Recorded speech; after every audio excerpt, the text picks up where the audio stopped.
This is what I've discovered. There is the self we think we are, the self that attempts to deal with the outside world of reality. This self I call the ego. But ego is never the master of self, for we are constantly bedeviled by powerful unconscious forces in our beings. Before ego developed in us, there was id. Id. Id is all that is primitive and infantile within us. Id is the blind instincts of sexual desire and aggression. Id is opposed by another force that I call superego.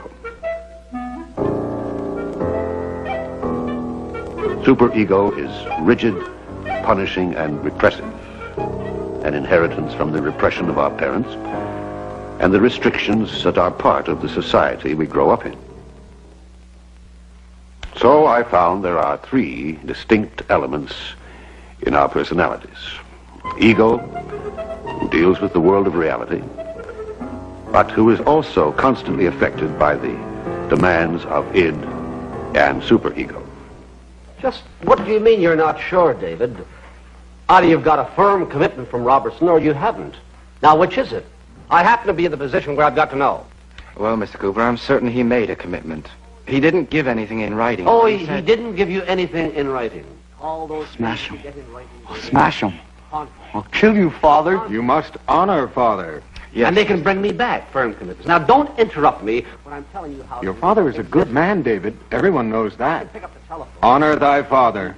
Honor thy father. Honor thy father. I hate him. I hate him. Honor thy father. Honor thy father, or you will be punished. He stole Mummy away from me. I'm taking your mother away on a holiday, David. I hate him. I'll kill him. Oh, I love him. Mr. Cooper, I'll go and see Mr. Robertson again. Thank you for letting me explain. David's hate for Mr. Cooper is based on unconscious hate of his own father, caused by childhood jealousy, by the Oedipus complex. Freud said that without insight into these dark forces, we are doomed to play out our lives in an endless dramatization of our childhood relations with our parents.